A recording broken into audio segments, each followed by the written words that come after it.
बिस्मिल्लाहिर्रहमानिर्रहीम। फरमान मुस्तफ़ा सल्लल्लाहु तआला अलैहि वसल्लम अहले मोहब्बत का दिलुशी में खुद सुनता हूँ। सल्लु अला हबीब मोहम्मद। इसार करना भी सुन्नत है। हमारे कराशत अतारी के वज़ाइफ लेकर पेश खदमत है। आज एक अमल सुनेंगे, वजीफ़ा सुनेंगे, रूहानी इलाज सुनेंगे।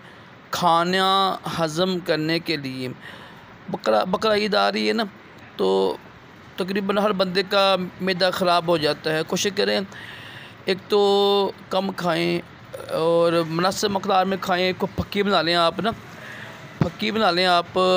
ज़ीरा, सौंफ, खुश्क पुदीना ले लें आप, और एक दो और चीज़ें भी मिला लीजिएगा आप। बड़ी इलायची मिला लें आप। इनको सबको पीस के ना, इसका सफ़ूफ खाने के बाद खा सकते हैं आप। तो कोशिश करें कम खाएं, मुनासिब खाएं।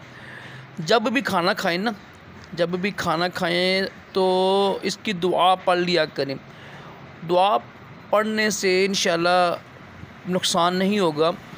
और कोशिश करें हर लुक़मे के साथ, जब भी लुक़मा लें ना आप, चाहे वो चावल चमची हो, चावल की कोई बोटी हो, कुछ भी हो, तो आपने पढ़ना है या वाजिदू या वाजिदू। इंशाल्लाह लुक़मा नूर बनकर पेट में जाएगा और इंशाल्लाह पेट सही रहेगा, बदहज़मी नहीं होगी। शर्त बस वही है कि सुन्नत के मुताबिक खाएं।